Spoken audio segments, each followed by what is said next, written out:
Chapter 2, Faith, Visualization and Belief in the Attainment of Desire. Faith is the head chemist of the mind.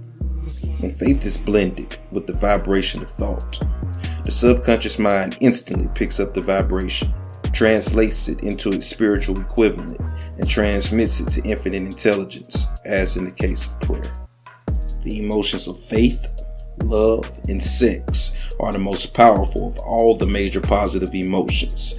When the three are blended, they have the effect of coloring the vibration of thought in such a way that it instantly reaches the subconscious mind, where it is changed into its spiritual equivalent, the only form that induces a response from infinite intelligence. Love and faith are psychic, related to the spiritual side of humanity. Sex is purely biological and related only to the physical. The mixing or blending of these three emotions has the effect of opening a direct line of communication between the finite, thinking human mind and infinite intelligence. How to develop faith. There comes now a statement which will give a better understanding of the importance the principle of autosuggestion assumes in the transmutation of desire into its physical or monetary equivalent. Faith is a state of mind which may be induced or created by affirmations or repeated instructions to the subconscious mind through the principle of autosuggestion. As an illustration, consider one main purpose for which, presumably, you're reading this book. The object is, naturally, to acquire the ability to transmute the intangible thought impulse of desire into its physical counterpart, money. By following the instructions laid down in this book, you can convince your subconscious mind that you believe you will receive that for which you ask. Your subconscious mind will act upon that belief, then pass it back to you in the form of faith, followed by definite plans for producing that which you desire. The method by which one develops faith where it does not already exist is extremely difficult to describe. Almost as difficult, in fact, as it would be to describe the color of red to a blind person who has never seen color and has nothing with which to compare what you describe. Faith is a state of mind which you can develop at will after you have mastered the 13 principles in this book, because it is a state of mind which develops through voluntary application and use of these principles. Repetition or affirmation of orders to your subconscious mind is the only method of voluntary development of the emotion of faith. Perhaps the meaning will be made clearer through the following explanation of how individuals sometimes become criminals. Stated in the words of a famous criminologist, when people first come in contact with crime, they abhor it. If they remain in contact with crime for a time, they become accustomed to it and endure it. If they remain in contact with it long enough, they finally embrace it and become influenced by it. This is the equivalent of saying that any impulse of thought which is repeatedly passed to the subconscious mind is finally accepted and acted upon by the subconscious mind, which proceeds to translate that impulse into its physical equivalent by the most practical procedure available. In connection with this, consider again the statement, all thoughts which have been emotionalized and mixed with faith begin immediately to translate themselves into their physical equivalent or counterpart. The emotions, or the feeling portion of thoughts, are the factors which give thoughts vitality, life, and action. The emotions of faith, love, and sex, when mixed together with any thought impulse, give it greater action than any of these emotions can do singly. It is not only those thought impulses which have been mixed with faith, but those which have been mixed with any positive emotions or any of the negative emotions that can reach and influence the subconscious mind. From this statement, you will understand that the subconscious mind will translate into its physical equivalent a thought impulse of a negative or destructive nature just as readily as it will act upon a thought impulse of a positive or constructive nature. This accounts for the strange phenomenon which so many millions of people experience, referred to as misfortune or bad luck. There are millions of people who believe themselves doomed to poverty and failure because of some strange force over which they believe they have no control. They are the creators of their own misfortunes because of this negative belief, which is picked up by their subconscious mind and translated into its physical equivalent.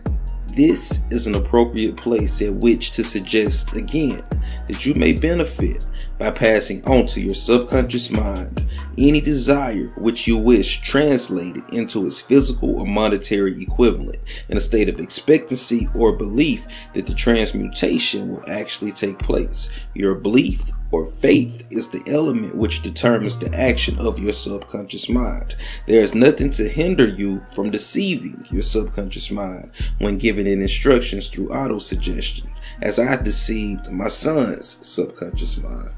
To make this deceit more realistic, conduct yourself when you call upon your subconscious mind, just if you would if you were already in possession of the material thing which you are demanding. The subconscious mind will transmute into its physical equivalent by the most direct and practical media available any order which is given to it in a state of belief or faith that that order will be carried out. Surely enough has been stated by now to give you a starting point from which you may, through experiment and practice, acquire the ability to mix faith with any order given to your subconscious mind. Perfection will come through practice. It cannot come by merely reading instructions. If it be true that one may become a criminal by association with crime, it is equally true that one may develop faith by voluntarily suggesting to the subconscious mind that one has faith. The mind comes, finally, to take on the nature of the influences which dominate it. Understand this truth, and you will know why it is essential for you to encourage the positive emotions as a dominating force of your mind and to discourage and eliminate negative emotions. A mind dominated by positive emotions or positive mental attitude becomes a favorable abode for the state of mind known as faith. A mind so dominated may, at will, give the subconscious mind instructions which it will accept and act upon immediately. Faith is a state of mind which may be induced by autosuggestion. All down the ages, the religionists have admonished struggling humanity to have faith in this, that, and other dogma or creed, but they have failed to tell people how to have faith. They have not stated that faith is a state of mind and that it may be induced by self-suggestion. In language which any normal human being can understand, this book will describe all that is known about the principles through which faith can be developed where it does not already exist. Have faith in yourself, faith in the infinite. Before we begin, you should be reminded again that faith is the eternal elixir which gives life, power, and action to the impulse of thought. The foregoing sentence is worth reading a second time and a third and a fourth. It is worth reading aloud. Faith is the starting point of all accumulation of riches. Faith is the basis of all miracles and all mysteries which cannot be analyzed by the rule of science. Faith is the only known antidote for failure. Faith is the element, the chemical, which when mixed with prayer gives one direct communication with infinite intelligence. Faith is the element which transforms the ordinary vibration of thought created by finite human mind into its spiritual equivalent. Faith is the only agency through which the cosmic force of infinite intelligence can be harnessed and used by humanity. Every one of the foregoing statements is capable of proof. The proof is simple and easily demonstrated. It is wrapped up in the principle of autosuggestion. Let us center our attention, therefore, on the subject of self-suggestion and find out what it is and what it is capable of achieving. It is a well-known fact that one comes finally to believe whatever one repeats to oneself, whether the statement be true or false. If we repeat a lie over and over, we will eventually accept the lie as truth. Moreover, we will believe it to be the truth. Each of us is what we are because of the dominating thoughts which we permit to occupy our minds. Thoughts which we deliberately place in our own mind and encourage with sympathy, and with which we mix any one or more of the emotions, constitute the motivating force which direct and control our every movement, act, and deed. comes now a very significant statement of truth. Thoughts which are mixed with any of the feelings of emotions constitute a magnetic force which attracts other similar or related thoughts. A thought thus magnetized with emotion may be compared to a seed which, when planted in fertile soil, germinates, grows, and multiplies itself over and over again until that which was originally one small seed becomes countless millions of seeds of the same kind. All human experience and all human thinking occurs in an environment, in a universe, saturated with radiated energy and signals, from gravity to magnetism, from cosmic rays to X-rays, infrared rays, visible light, sound waves, radar, short waves, radio, and television signals. We live in a world constantly bombarded by vibrations of energy, though we can perceive directly only the tiniest portion of them. Likewise, thought impulses or vibrations of energy transmitted in some deeply mysterious and as yet uncomprehended way as electrical and chemical currents among brain cells. While we do not yet understand and cannot describe scientifically the how of the process, it is clear that thought impulses like electromagnetic radiation also are out there somehow, as some experiments with extrasensory perception or ESP seem clearly to indicate. Human experience, like the cosmos itself, teems with thought vibrations or influences, both destructive and constructive. It is characterized at all times by vibrations of fear, poverty, disease, failure, misery, and vibrations of prosperity, health, success, and happiness, just as surely as the atmosphere carries the sound of hundreds of orchestrations of music and hundreds of human voices, all of which maintain their own individuality and means of identification through the medium of television or radio. From this great storehouse of experience, the human mind is constantly attracting vibrations which harmonize with that which dominates the mind. Any thought, idea, plan, or purpose which one holds in one's mind attracts the thought vibrations of existence, a host of its relatives, adds these relatives to its own force, and grows until it becomes the dominating, motivating master of the individual in whose mind it has been housed. Now, let us go back to the starting point and become informed as to how the original seed of an idea, plan, or purpose may be planted in the mind. The information is easily conveyed.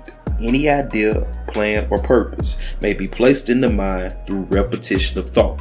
That is why you are asked in the next few pages to write out a statement of a major purpose or definite chief aim, committed to memory, and repeat it out loud day after day until these vibrations of sound have reached your subconscious mind.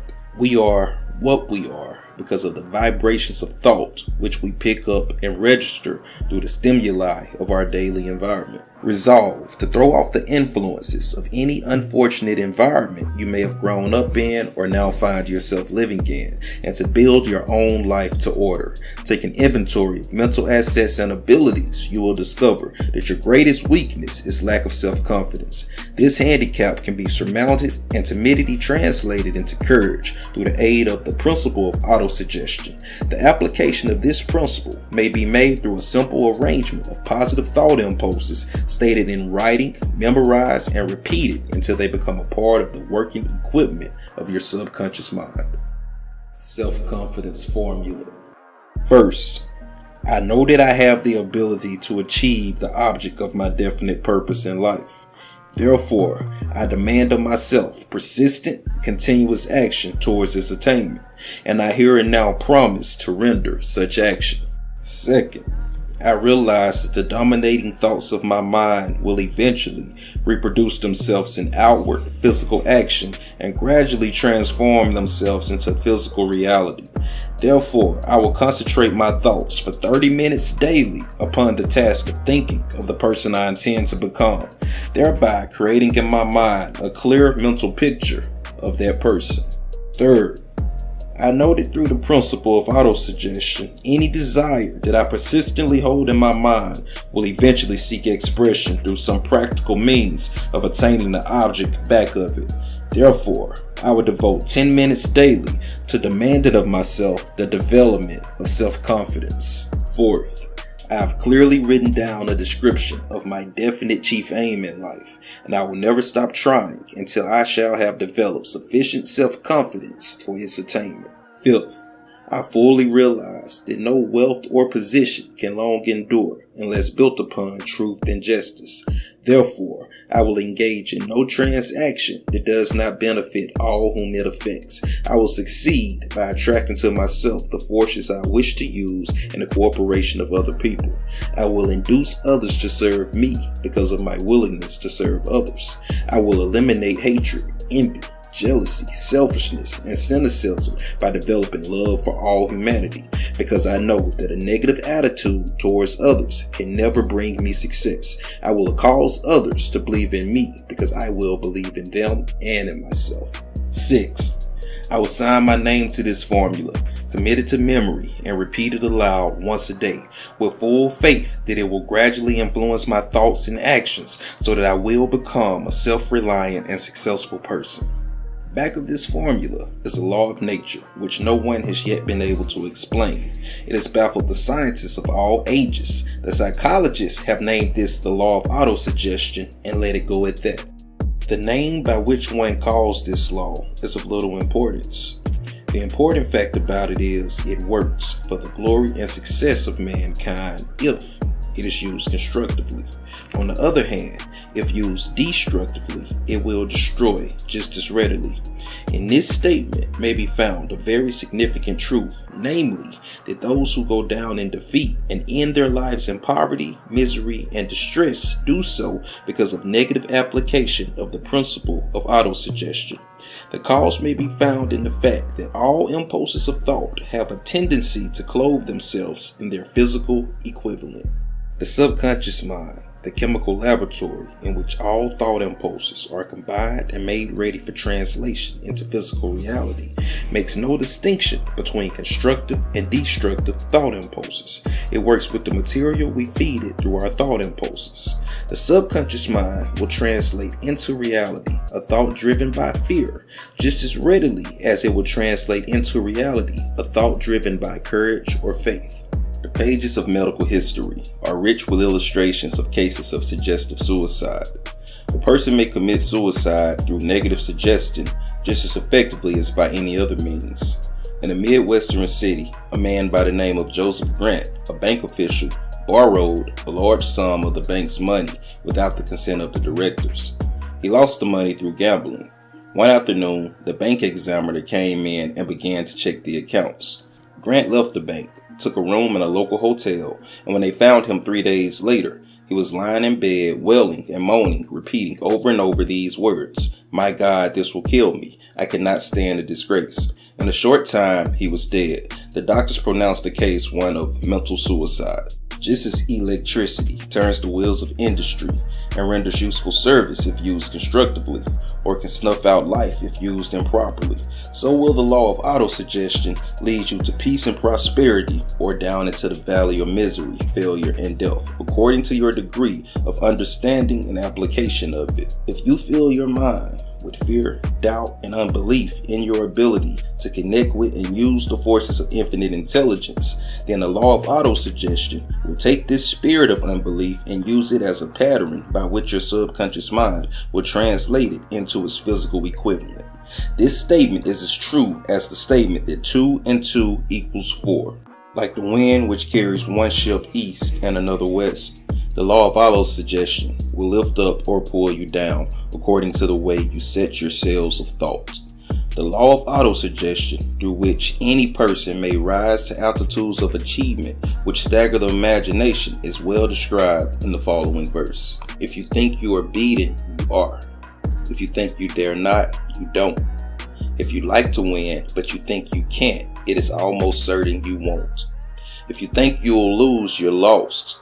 For out of the world we find, success begins with a fellow's will. It's all in the state of mind. If you think you are outclassed, you are. You've got to think high to rise. You've got to be sure of yourself before you can ever win a prize. Life's battles don't always go to the stronger or faster man. But sooner or late, the man who wins is the man who thinks he can. Observe the words which have been emphasized, and you will catch the deep meaning the poet had in mind. Somewhere in your makeup, perhaps in the cells of your brain, there lies sleeping the seed of achievement which, if aroused and put into action, would carry you to heights such as you may never have hoped to attain. Just as a master musician may cause the most beautiful strains of music to pour forth from the strings of a violin, so may you arouse the genius which lies asleep in your brain and cause it to drive you upward to whatever goal you may wish to achieve. Abraham Lincoln was a failure at everything he tried until he was well past the age of 40. He was a Mr. Nobody from nowhere until a great experience came into his life, aroused the sleeping genius within his heart and brain, and gave the world one of his truly great men. That experience was mixed with emotions of sorrow and love. It came to him through Anne Rutledge, the only woman he ever truly loved. It is a known fact that the emotion of love is closely akin to the state of mind known as faith, because love comes very near to translating one's thought impulses into their spiritual equivalent. During my long years of research, I discovered from the analysis of the life, work, and achievements of hundreds of people of outstanding accomplishment that there was the influence of a spouse's love back of nearly every one of them. If you wish evidence of the power of faith, study the achievements of men and women who have employed it. At the head of the list comes the Nazarene. Christianity is one of the greatest single forces ever to influence the minds of people. The basis of Christianity is faith. No matter how many people may have perverted or misinterpreted the meaning of this great force, and no matter how many dogmas and creeds have been created in its name which do not reflect its tenets, the sum and substance of the teachings and the achievements of Christ, which have been interpreted as miracles, were nothing more nor less than faith. If there are any such phenomena as miracles, they are produced only through the state of mind known as faith. Some teachers of religion, and many who call themselves Christians, neither understand nor practice faith. Faith is the cornerstone of every great religion. The Old Testament psalmist has written, "O love the Lord, all ye his saints, for the Lord preserveth the faithful, and plentiful rewardeth the proud doer." The Apostle Luke tells us, "And Stephen, full of faith and power, did great wonders and miracles among the people."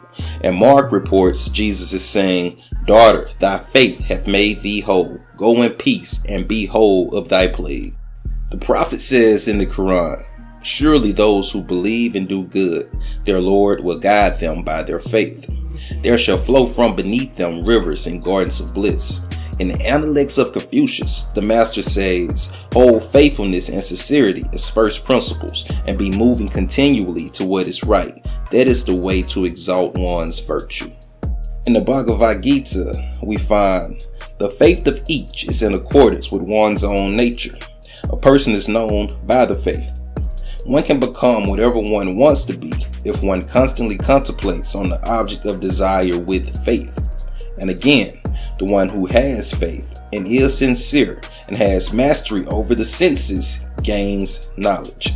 Having gained this, one at once attains the supreme peace, but the ignorant who has no faith and is full of doubt perishes. There is neither this world nor the world beyond, nor happiness for the one who doubts.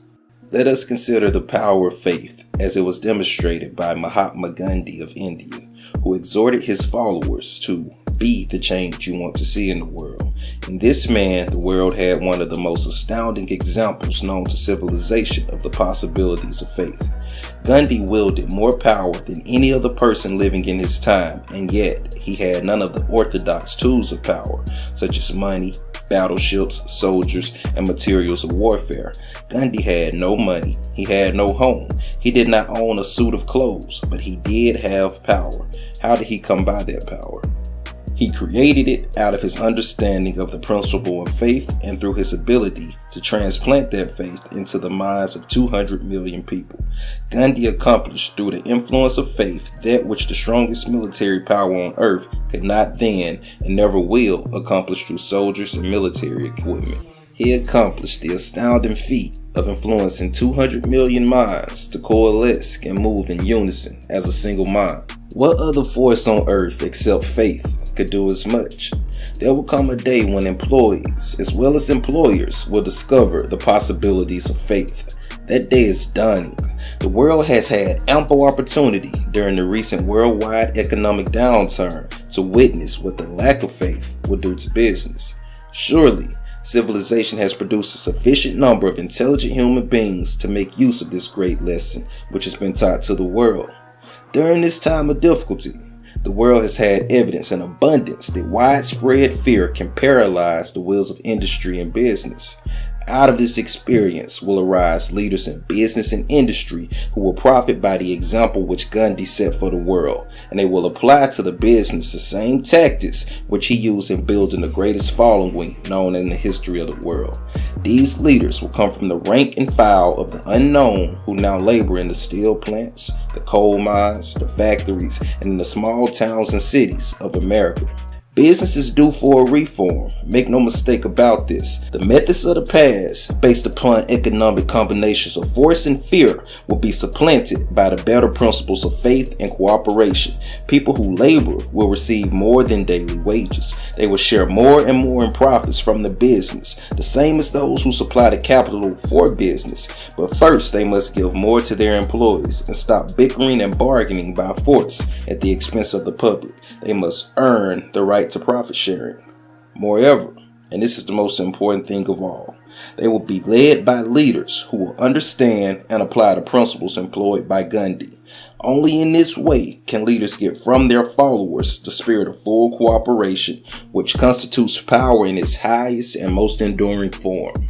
This stupendous age in which we live and from which we are just emerging has taken the soul out of people. Its leaders have driven workers as though they were pieces of cold machinery. They were forced to do so by the employees who bargained at the expense of all concerned to get and not to give. The watchword of the future will be human happiness and contentment. And when this state of mind shall have been attained, the production will take care of itself more effectively than anything that has ever been accomplished where workers did not and could not mix faith and individual interests with their labor. Because of the need for faith and cooperation in operating businesses and industry, it is both interesting and profitable to analyze an event which provides an excellent understanding of the method by which industries and business people accumulate great fortunes, by giving before they try to get. The event chosen for this illustration dates back to 1900, when the United States Steel Corporation was being formed. As you read the story, keep in mind these fundamental facts and you will understand how ideas have been converted into huge fortunes. First, the huge United States Steel Corporation was born in the mind of Charles M. Schwab in the form of an idea he created through his imagination. Second, he mixed faith with his idea. Third, he formulated a plan for the transmutation of his idea into physical and financial reality. Fourth, he put his plan into action with his famous speech at the University Club. Fifth, he applied the following through of his plan with persistence and backed it with a firm decision until it had been fully carried out. 6. He prepared the way for success by burning desire for success. If you're one of those who often wonder how great fortunes are accumulated, this story of the creation of the United States Steel Corporation will be enlightening. If you have any doubt that individuals can think and grow rich, this story should dispel that doubt because you can plainly see in the story of U.S. Steel the application of a major portion of the 13 steps to riches described in this book. This astounding description of the power of an idea was dramatically told by John Lowell in the New York World Telegram, with whose courtesy it is here reprinted. A pretty after-dinner speech for $1 billion. When on the evening of December 12, 1900, some 80 of the nation's financial nobility gathered in the banquet hall of the University Club on Fifth Avenue to do honor to a young man from out of the West. Now, half a dozen of the guests realized they were to witness the most significant episode in American industrial history. J. Edward Simmons and Charles Stewart Smith their hearts full of gratitude for the lavish hospitality bestowed on them by Charles M. Schwab during a recent visit to Pittsburgh, had arranged a dinner to introduce the 38-year-old Steele man to Eastern Banking Society.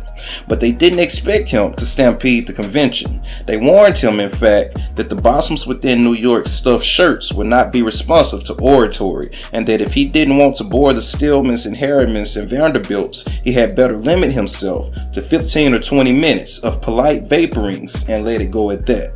Even John Morgan, sitting on the right hand of Schwab, as became his imperial dignity, intended to grace the banquet table with his presence only briefly, and so far as the press and public were concerned, the whole affair was of so little moment that no mention of it found its way into print the next day.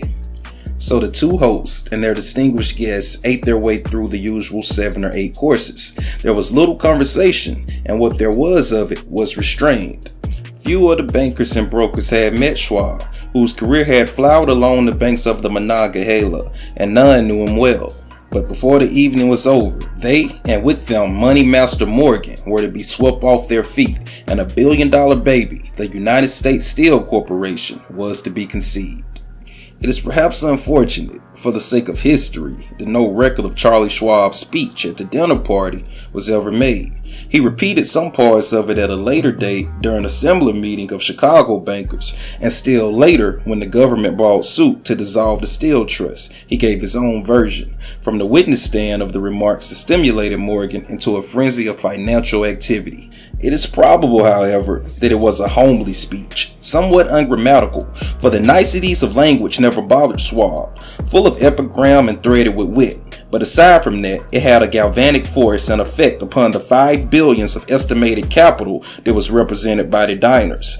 After it was over and the gathering was still under its spell, although Schwab had talked for 90 minutes, Morgan led the orator to a recessed window where, dangling their legs from the high uncomfortable seat, they talked for an hour more. The magic of the Schwab personality had been turned on full force, but what was more important and lasting was the full-fledged, clear-cut program he had laid down for the aggrandizement of steel. Many other men had tried to interest Morgan in slapping together a steel trust after the pattern of the biscuit, wire and hoop, sugar, rubber, whiskey, oil, or chewing gum combinations. John W. Gates, the gambler, had urged it, but Morgan distrusted him. The Moore boys, Bill and Jim, Chicago stock jobbers who had glued together a match trust and a cracker corporation, had urged it and failed. Albert H. Gary, the sanctimonious country lawyer, wanted to foster it, but wasn't big enough to be impressive, until Schwab's eloquence took J.P. Morgan to the heights from which he could visualize the solid results of the most daring financial undertaking ever conceived. The project was regarded as a delirious dream of easy money crackpots. The financial magnetism that began a generation ago to attract thousands of small and sometimes unofficially managed companies into large and competition-crushing combinations had become imperative in the steel world through the devices of that jovial business pirate, John W. Gates. Gates had already formed the American Steel and Wire Company out of a chain of small concerns, and together with Morgan created the Federal Steel Company. The National Tube and American Bridge companies were 2 more Morgan concerns, and the Moore brothers had forsaken the matching cookie business to form the American Group and the National Steel Company. But by the side of Andrew Carnegie's gigantic vertical trust, a trust owned and operated by 53 partners, those other combinations were picayune. They might combine to their heart's content, but the whole lot of them couldn't make a dent in the Carnegie organization, and Morgan knew it. The eccentric old Scot knew it too. From the magnificent heights of Skybow Castle, he had viewed, first with amusement and then with resentment, the attempts of Morgan's smaller companies to cut into his business. When the attempts became too bold, Carnegie's temper was translated into anger and retaliation. He decided to duplicate every mill owned by his rivals. Hitherto, he hadn't been interested in wire, pipe, hoops, or sheet. Instead, he was content to sell such companies to raw steel and let them work it into whatever shape they wanted. Now with Schwab as his chief and able lieutenant, he planned to drive his enemies to the wall. So it was that in the speech of Charles M. Schwab, Morgan saw the answer to his problem of combination. A trust without Carnegie, giant of them all, would be no trust at all. A plum pudding, as one writer said, without the plums. Skibo was a splendid castle Carnegie built for his family in Scotland. Schwab's speech on the night of December 12, 1900, undoubtedly carried the inference, though not the pledge, that the vast Carnegie enterprise could be brought under the Morgan tent. He talked of the world future for steel, of reorganization for efficiency, of specialization, of the scrapping of unsuccessful mills and concentration of effort on the flourishing properties, of economies in the ore traffic, of economies in overhead and administrative departments, of capturing foreign markets. More than that, he told the buccaneers among them wherein lay the errors of their customary piracy. Their purposes, he inferred, had been to create monopolies, raise prices, and pay themselves fat dividends out of privilege. Schwab condemned the system in his heartiest manner. The short-sightedness of such a policy, he told his hearers, lay in the fact that it restricted the market in an era when everything cried for expansion. By cheapening the cost of steel, he argued, an overexpanded market would be created, more uses for steel would be devised, and a goodly portion of the world trade could be captured.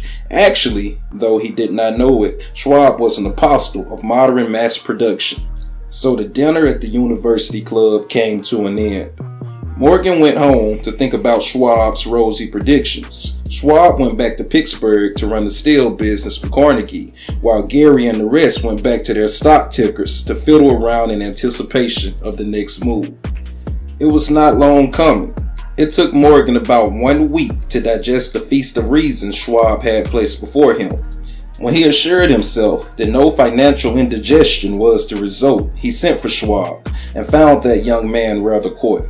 Mr. Carnegie, Schwab indicated, might not like it if he found his trusted company president had been flirting with the Emperor of Wall Street, the street upon which Carnegie was resolved never to tread.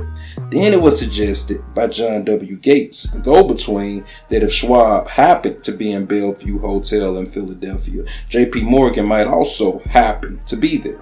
When Schwab arrived, however, Morgan was inconveniently ill at his New York home, and so on the elder man's pressing invitation, Schwab went to New York and presented himself at the door of the financier's library.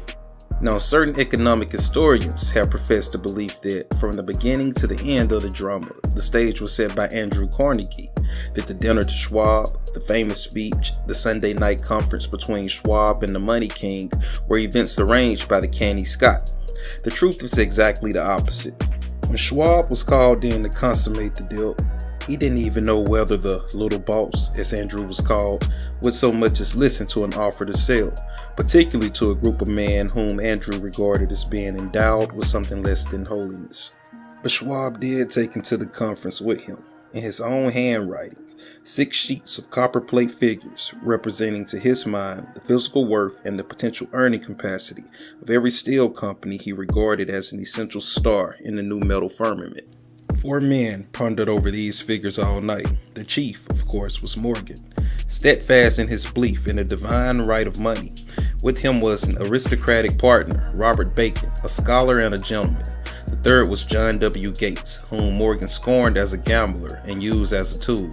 The fourth was Schwab, who knew more about the processes of making and selling steel than any whole group of men then living. Throughout the conference, the Pittsburghers' figures were never questioned. If he said a company was worth so much, then it was worth that much and no more. He was insistent, too, upon including in the combination only those concerns he nominated.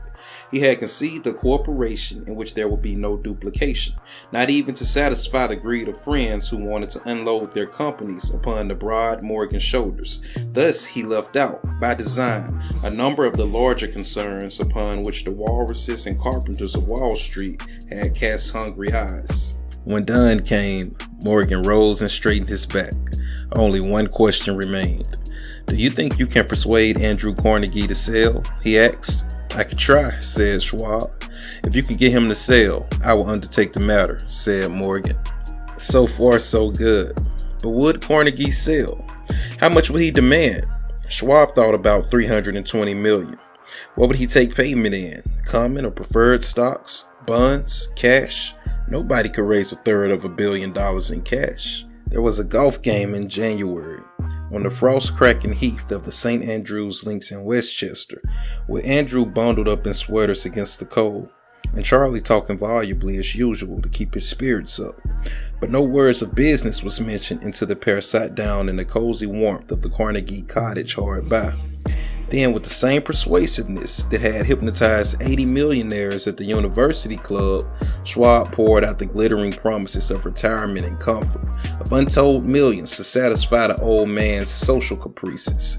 Carnegie capitulated, wrote a figure on a slip of paper, handed it to Schwab, and said, "All right, that's what we'll sell for." The figure was approximately $400 million and was reached by taking the $320 million mentioned by Schwab as a basic figure and adding to it $80 million to represent the increased capital value over the previous 2 years. Later, on the deck of a transatlantic liner, the Scotsman said ruefully to Morgan, "I wish I had asked you for $100 million more." "If you had asked for it, you'd have gotten it," Morgan told him cheerfully. There was an uproar, of course. A British correspondent cabled that the foreign steel world was appalled by the gigantic combination. President Hadley of Yale declared that unless trusts were regulated, the country might expect an emperor in Washington within the next 25 years. But that able stock manipulator King went at his work of shoving the new stop at the public so vigorously that all the excess water, estimated by some at nearly 600 million, was absorbed in a twinkling. So Carnegie had his millions, and the Morgan Syndicate had 62 million for all its trouble, and all the boys from Gates to Gary had their millions.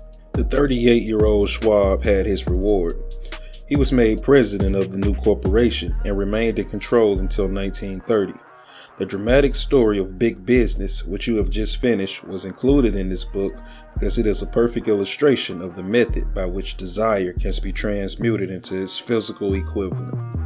I imagine some readers will question the statement that a mere intangible desire can be converted into its physical equivalent. Doubtless some will say you cannot convert nothing into something.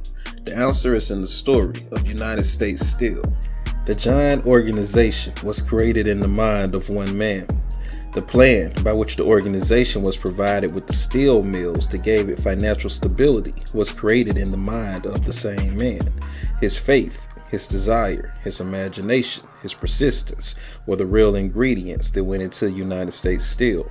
The steel mills and mechanical equipment acquired by the corporation after it had been brought into legal existence were incidental.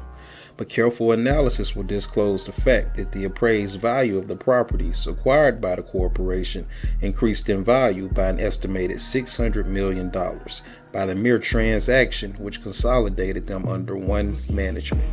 In other words, Charles M. Schwab's idea, plus the faith with which he conveyed it to the minds of J.P. Morgan and the others, was marketed for a profit of approximately $600 million, not an insignificant sum of money for a single idea.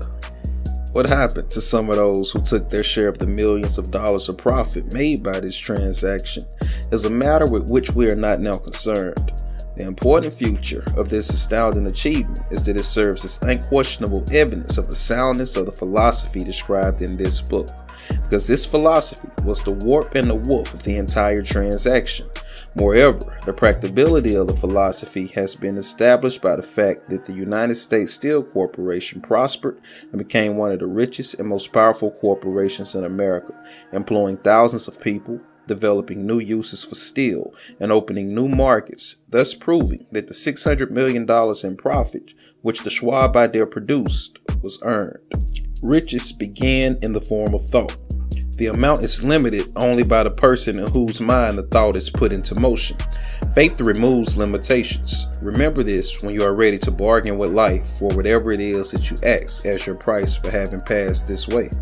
Remember also that the man who created the United States Steel Corporation was practically unknown at the time. He was merely Andrew Carnegie's man Friday until he gave birth to his famous idea. After that, he quickly rose to a position of power, fame, and riches, and he rose, like all great achievers, on the wings of faith, which can be created by a powerful force known as autosuggestion.